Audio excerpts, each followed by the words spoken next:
It's June 23rd, whatever this day that it's uploaded right now, and I decided why not pick out some of the best N64 games and make a countdown from the top all the way to the very bottom.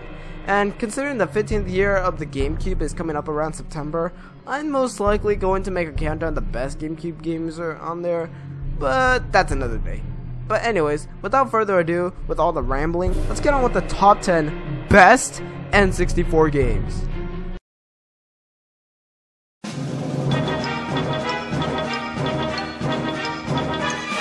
Well then, a Pokemon game.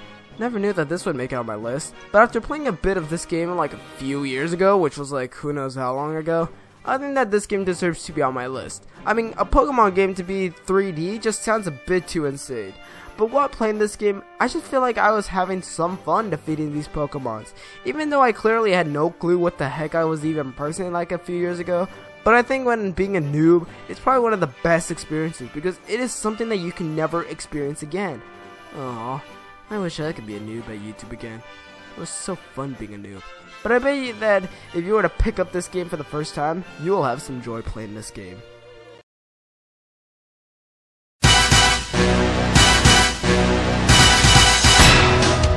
So, who would have thought that I am into some shooter games? Okay, please don't request me to play Call of Duty, but there are some rare exceptions where shooter games can be fun, like GoldenEye 007. Now, I played this game on PlayStation and it is alright, but the N64, for the time of this game, it's not even half bad. I think what I like about this game is the multiplayer. Like, for good grief, who wouldn't like the multiplayer on the N64? Now, this is something common I will say about the N64, where the multiplayer is so much fun, which if I do end up saying that like, I don't know, 50,000 gajillion times, then go do some sit-ups in the meantime. Sure, the graphics aren't that great, but look at Minecraft. That game has terrible graphics, and still keeps selling millions of copies, so who cares about graphics, right guys? Like, the game looks like my grandpa could make it in Microsoft Paint. But jokes aside, this game isn't even half bad, to be honest. It isn't even close to being as worse as Call of Duty where it comes to multiplayer.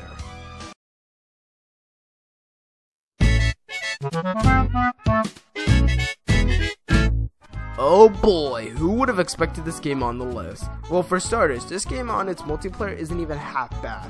I mean, sure, the single player can be quite a boring to go through, which in my eyes isn't too bad. But once you grab a friend and play this game in the multiplayer, you will literally be playing this game for hours. In fact, if you look closely at the flags on the bottom, one reminds me of a green American flag, and the other one reminds me of the Nazis. Did the Nazis create this game? I wonder. But the single player isn't that bad. But once you invite, I don't know, some friends, then you will want to stay up until like what, 3 freaking AM in the morning, and you won't regret those hours. Unless you're a Jew, then maybe you may hate this game because Hitler must have had this idea. Anyways, next game.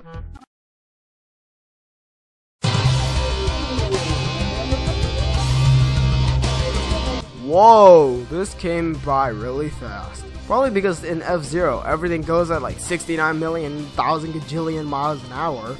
But F-Zero X for the N64, no duh, is actually not that bad. For a game about speed on the N64, isn't even half bad like I said like, I don't know, 2 seconds ago. I mean, the course designs are done pretty well and there's not many bugs around the game.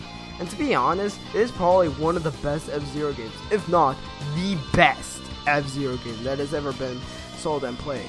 I really enjoy that for a game that relies on speed. It's done really well on the capabilities on the N64 and thought that it could take more time for a fast game to be able to process on the N64.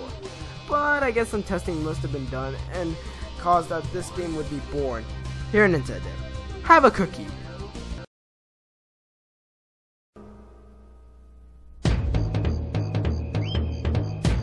Donkey Kong! You know, the monkey that has been around since the arcade. But anyways, this monkey made his way onto the 3D platform, and my goodness, it is so beautiful.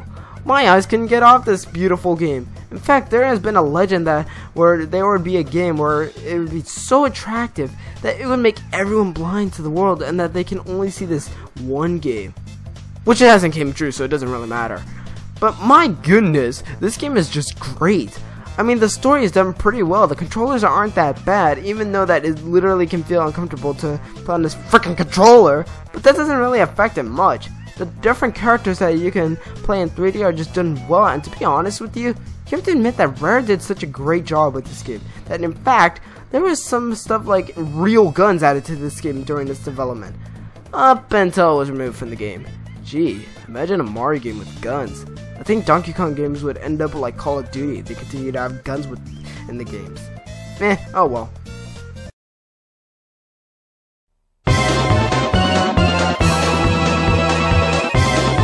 Whoa, another racing game for the N64? Well then, I guess they should have called this Racing 64.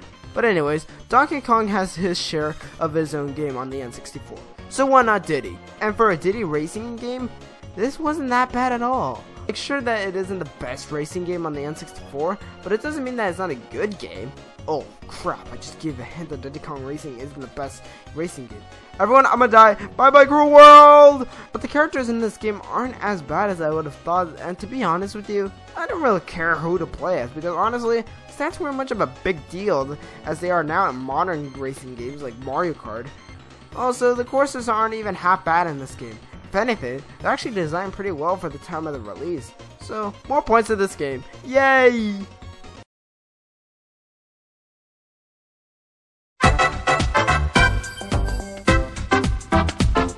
Fighting game out from Nintendo. Who would have expected that? Anyways, this pretty much combines a bunch of characters from the past games and makes one huge game out of it. And my god, it was such a good choice.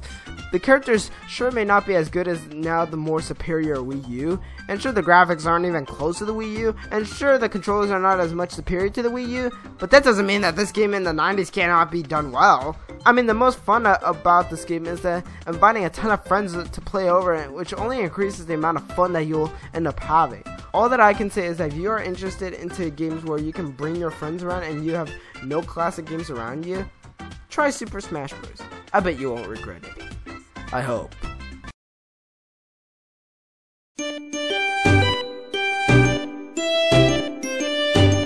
Holy crap, so much to choose from. But anyways, Mario Party is pretty much the type of game where if you play with a bunch of people, it can be so much fun.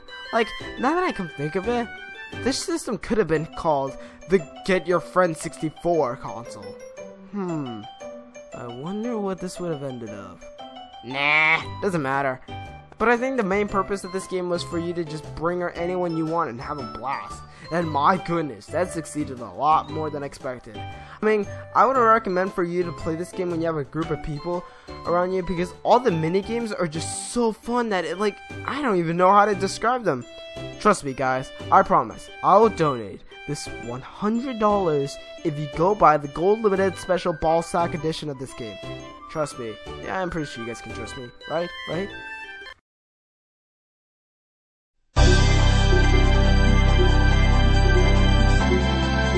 Well then, this is going to be hard to explain because I already explained this in this video. But to put it in short summary, this was the first Mario Kart game to ever go from 2D to 3D. And to go from that on a Mario Kart game wasn't that bad. It honestly feels much more smoother to play through the courses because of how you can move around it inside the courses and then you are not limited to where you can drive. The courses are done very well and I made a whole video about the courses in this game. But to pretty much shorten this all out even more, this game is just amazing, but not the best N64 game. I wonder what is the best N64 game. Well, I bet some of you guys already guessed it, but if not, then you'll have to check what number 1 is. Unless you just scrolled through the video, then wow, you're such a cheater.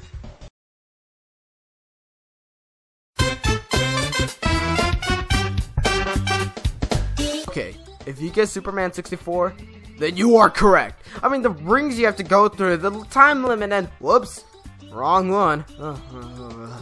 It's Super Mario 64. Stupid me. I mean, for the first game on the N64, this game is just amazing in almost every level. The levels aren't half bad. The challenges throughout the game are just most of the times perfect. The powers in this game, even though there aren't much in this game, are amazing.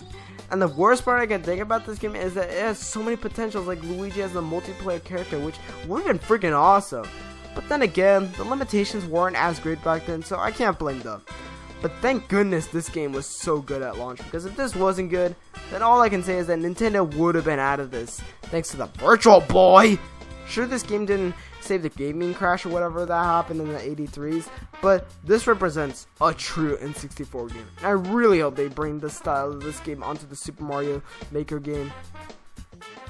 Well then, I guess this is the last video I have for celebrating the 20th birthday of the N64.